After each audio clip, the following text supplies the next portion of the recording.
In previous videos, we've shown that the Sumerians, or black-headed people, are actually the Olmecs, and that Abraham of the Bible was actually Sumerian. Remember, the word Cimarron was already here in the Americas prior to the arrival of black African slaves.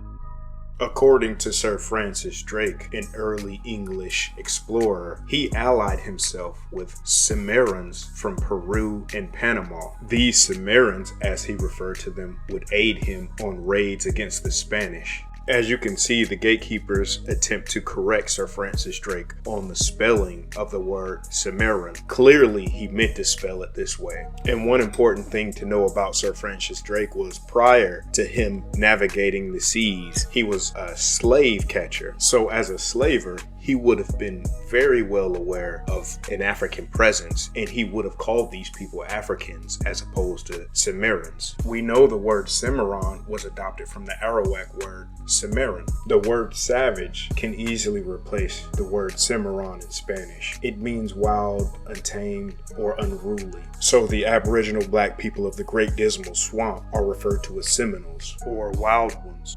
Florida Aboriginals come from Mexico, which we established as Babylon. Often, the Spanish took Arawak words and gave their own spin on it. For example, the root sim in Spanish means summit, referring to the people of the mountains. Cimarrons were known by the Spaniards as people who fled into the mountains, and you'll see this as a consistent trend with the Cimarrons. In the year 1641, a Jewish Moreno by the name of Antonio Montesino claims that he encountered Israelites in the mountains of Quito. Now, in that same year, that region was ruled by a group of Cimarrons, or Cimarrons, referred to as Zambos, and the region was called the Republic of Zambos. A Jewish rabbi by the name of Menasseh Ben Israel wrote a book called Hope of Israel based on this event with Antonio Montesino. According to Menasseh, these events take place in the Pichincha province in Ecuador. While spending time in a prison in Cartagena, Antonio Montesino recalled his encounter with people who he believed to be the ancient Israelites. He said to himself, "Blessed be the name of the Lord that hath not made me an idolater,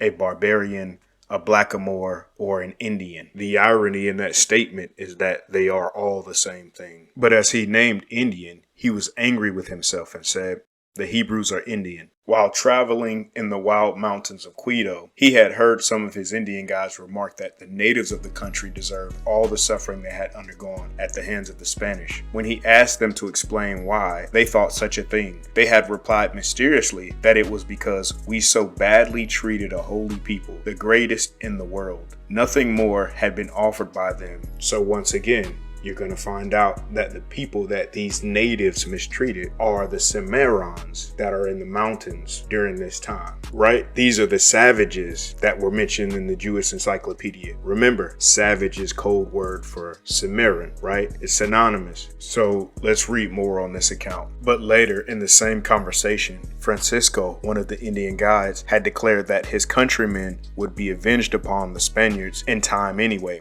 by means of a people now hidden. So Francisco, the Indian guide, is explaining to Antonio Montesino that his people, who are considered natives, right? We discussed the Hamitic tribes in previous episodes. These people assisted the Spanish in conquering and enslaving the Cimarrons, or the black people, the black Aboriginals, the Israelites. And now he has a conscience, a guilty conscience, because of what he has done to these hidden people. So as we continue to read the account, Montesino goes back to the rugged mountains of Quito, where he's brought to a large river. There's only one river that flows through the Pichincha province and directly into Quito. That is the Rio Esmeraldas. So Antonio Montesino and his native guide Francisco cross this river and greet three individuals who end up speaking Hebrew to Antonio Montesino. While speaking to Montesino in Hebrew, these people told him that they were from the tribe of Reuben and that the tribe of Joseph was on an island nearby. This is the island of Hispaniola. We'll touch on that in another video. As you continue to read the account, these people go on to tell him that eventually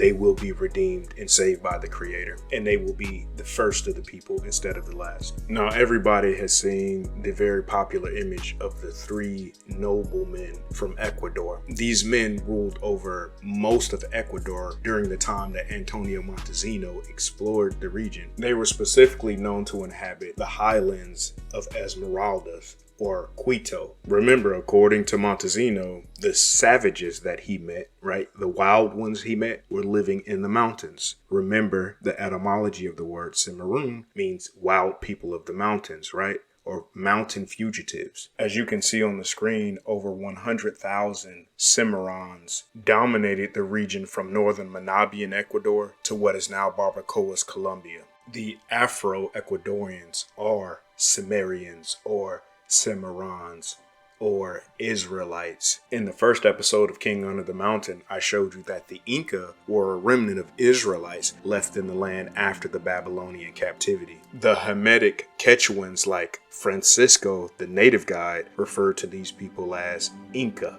They were the ruling class in South America. With the help of these natives like Francisco, Pizarro and 150 conquistadors were able to conquer the Inca Empire. So now we know that the Cimarrons or Cimarrons of Ecuador are the remnant that survived Pizarro and his conquest. They are also one of the lost flocks of Israel that will be gathered by the Creator very soon. We are the remnant, the inhabitants of Jerusalem, the daughter of Zion, and it is time to go home. Once again, I am grateful for your time. And together we say, all praise, honor, and esteem be to I am that I am, my Father, my strength, and the rock of my salvation. Peace and blessings, beloved family. Till next time.